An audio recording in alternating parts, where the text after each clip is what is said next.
تو ان کے بعد ہم نے دیکھا ہے کہ خیبر پختونخوا کے عوام نے بالکل ان کو ریجیکٹ کیا، کیونکہ اسٹیبلشمنٹ اینٹی اسٹیبلشمنٹ نہیں تھی، بلکہ اسٹیبلشمنٹ کے ساتھ مل کے انہوں نے بھی اس طرح گیم کھیلی جس طرح نون لیگ پیپلز پارٹی یا دوسری سیاسی جماعتوں نے MQM سمیت کھیلی تھی۔ لیکن اب جب ان کو معلوم ہوا ہے کہ ہمیں تو بالکل رد کر دیا گیا ہے اور ہمیں یہ جو خیبر پختونخوا کے عوام نے ریجیکٹ کیا ہے، تو اس کی بنیادی وجہ یہ ہے کہ خیبر پختونخوا کے عوام جو ہے وہ یہ سمجھدار ہے، وہ سمجھتے ہیں کہ ملک کی سیاست کس طرف جا رہی ہے اور ملک کی سیاست کیا ہے۔ تو اسی لیے ابھی انہوں نے بھی اینٹی اسٹیبلشمنٹ کا، ایک تو ان کو حصہ نہیں دیا گیا، دوسرا پھر انہوں نے بھی اینٹی اسٹیبلشمنٹ کا اعلان کر دیا ہے، اور وہ کل کے اب بات کر رہے ہیں، حتیٰ کہ انہوں نے احمد ولی جو ہے انہوں نے یہ بھی کہا ہے کہ ریڈیو پاکستان پر جو حملہ ہوا تھا، جو جلایا گیا تھا، اس میں کون ملوث تھے، انہوں نے اسٹیبلشمنٹ کا نام لیا ہے باقاعدہ طور پر، یا جو دوسرے 9 مئی کے واردات ہوئے ہیں، واقعات ہوئے ہیں، تو وہ بھی انڈائریکٹ جو ہے وہ اسٹیبلشمنٹ ہی نے کرائے تھے یا یہ لوگ ملوث تھے کہ اس طرح کا ایک ماحول بنایا جائے عمران خان کے خلاف۔ لیکن کل کے اب یہ بولنا شروع کر دیے ہیں انہوں نے، اور اس طرح دوسری سیاسی جماعتوں نے بھی کل کے وہ بول رہے ہیں، اور فضل الرحمان نے بھی جب یہ چیز محسوس کی ہے کہ عوام جو ہے اب کس طرح کی سوچ رہے ہیں، اور اب یہ وقت کا تقاضا ہے اسٹیبلشمنٹ بھی اپنی پالیسیوں پر غور کرے، وہ بھی یہ اب طے کرے کہ اس ملک میں کون سا نظام چلنا ہے، اس ملک میں اسٹیبلشمنٹ کا نظام چلنا ہے، اسی طرح چلنا ہے، یا جمہوری نظام چلنا ہے۔ یہ دو چیزیں اب نہیں چل سکتی، یہ طے ہو چکا ہے۔ پاکستان کے عوام نے 8 فروری کو یہ بتا دیا ہے اسٹیبلشمنٹ کو، تمام سیاسی جماعتوں کو، کہ اس ملک میں صرف جمہوری سوچ چلے گی، جمہوریت چلے گی۔ اگر اسٹیبلشمنٹ یہ مانتی ہے کہ اس ملک میں ہم نے جمہوریت کو آگے لے جانا ہے، جمہوریت ہی میں پاکستان کی بقا ہے، اور جمہوریت ہی سے تمام مسائل حل ہو سکتے ہیں، یعنی بیرونی سرمایہ کاری آ سکتی ہے، پاکستان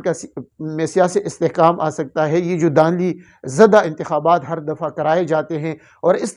دفعہ جس طرح کرائے گئے ہیں، اور ابھی بھی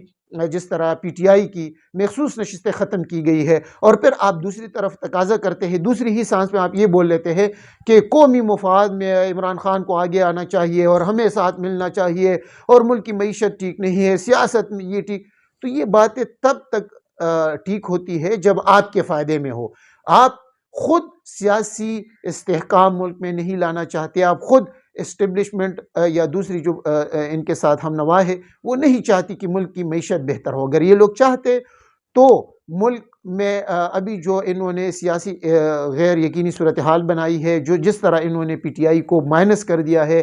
پہلے انتخابات سے پہلے، اور اب انتخابات کے بعد جس طرح ان کی تقریباً 80-90 سیٹیں کم کی گئی ہے جو انہوں نے جیتی تھی، اور اب جب 25 سیٹیں مزید خواتین کی مخصوص نشستیں آپ نے ختم کر دی ہے، یہ سارے غیر آئینی غیر قانونی کام آپ نے جب کرائے ہیں، تو اس سے ملک میں استحکام نہیں آئے گا۔ اور موجودہ حکومت کو جس طرح آپ نے مینڈیٹ دیا ہے، جس طرح ان کی حکومت بنی ہے، تو میں آپ کو لکھ کے دیتا ہوں، جو لوگ میری بات سن رہے ہیں میں ان کو یہ بتاتا ہوں کہ مزید آپ پر تباہی آنے والی ہے۔ اس ملک میں بجلی، گیس، مزید پیٹرول مہنگا ہوگا، یہ ساری چیزیں مہنگی ہوگی، مزید مہنگائی کا طوفان آئے گا، اور آپ اس کے لیے تکڑے ہو جائے، تیار ہو جائے، اپنی آمدنی بڑھائے اور اپنے اخراجات کو کم سے کم کرے اگر آپ نے اس ملک میں زندہ رہنا ہے، کیونکہ ان کی یہ پالیسی جو ہے پیسوں والی اور اپنی عیاشیاں یہ ختم نہیں کرتے، اور اپنے جو لوازمات ہے اس کو ختم نہیں کرتے، پیٹرول، گیس، بجلی، ہر چیز ان کو فری میں مل رہی ہے۔ اگر شہباز شریف صرف ایک اعلان کرے، اس ملک پہ احسان کرے، جس طرح بھی ان کی حکومت بنی ہے، لوگ اس کو بھول جائیں گے، لوگ اس کو بھی معاف کر دیں گے، لیکن صرف یہ اعلان کر دے کہ تمام جو سرکاری ملازمین ہے، تمام جو وزراء ہے، تمام جو بیوروکریسی ہے، فوج سمیت سب کو فری پیٹرول، فری بجلی، فری گیس بند ہونا چاہیے۔ اسٹیبلشمنٹ یہ کہتی ہے کہ ہم تو بل پے کرتے ہیں، ہم گیس پہ، ہمیں پتہ ہے کہ آپ کتنی گیس کا بل پے کرتے ہیں، کتنی بجلی کے بل پے کرتے ہیں۔ عام آدمی کے اگر ہم صرف اسلام آباد کی بات کریں تو آپ اسلام آباد جتنا گیس اور بجلی کے بل بھی پے نہیں کرتے۔ یہ پیٹرول کا جو ہے یہ ساری چیزیں ختم کرے، ہر بندہ جو ہے اپنی جیب سے، جس طرح عام آدمی پیٹرول ڈالتا ہے، عام آدمی گیس بجلی کا بل دیتا ہے، عام آدمی جس طرح خریداری کرتا ہے، اسی طرح آپ بھی کرے، تو یہ ملک تب چلے گا، ادروائز جس طرح آپ نے ماحول بنایا ہے اس طرح نہیں چل سکتا۔ تو مولانا فضل الرحمان کے ساتھ جو وعدے ہوئے ہیں اس پر بھی عمل نہیں ہوا، اور اس وجہ سے وہ حکومت کے خلاف یا اسٹیبلشمنٹ کے خلاف ہو گئے ہیں، اور مزید آپ آنے والے دنوں میں دیکھیں گے کہ مزید اس ملک میں جو حالات ہے وہ بہتر نہیں ہوں گے، اور اگر اپوزیشن جماعتیں کچھ بھی نہ کرے، یہ حکومت خود نہیں چل سکتی۔ یہ تو یہ الزام اپوزیشن پہ لگائیں گے، لیکن جس طرح انہوں نے پالیسی بنا رکھی ہے، جس طرح IMF کے نیچے یہ ہو گئے ہیں اور اپنے اخراجات کم نہیں کرتے، اپنے عیاشیاں بڑھا رہے ہیں، دن بدن ان کے اخراجات بڑھ رہے ہیں، عیاشیاں بڑھ رہی ہے، جزیرے خریدے جا رہے ہیں، پلاٹس خریدے جا رہے ہیں، بیرونی ملک سرمایہ کاری کر رہے ہیں، یہ لوگ اپنے ملک میں لوگوں کو سرمایہ کاری کی دعوت دیتے ہیں اور خود اپنا پیسہ بیرونی ملک سمگلنگ کر رہے ہیں، بھجواتے ہیں، اور ایران سے دوسری جگہوں پہ جو پیٹرولیم کی جو سمگلی ہے، دوسری چیزوں کی جو سمگلی ہو رہی ہے، جب تک یہ عیاشیاں، یہ مافیا کی یہ عیاشیاں بند نہیں ہوتی، یہ ملک ترقی نہیں کر سکتا۔ عام آدمی جو ہے وہ سفر کرے گا، عام آدمی مشکلات میں اضافہ کرے گا، اور اللہ نہ کرے کہ اس ملک میں خانہ جنگی کی کیفیت ہو۔ عوام نے بہت زیادہ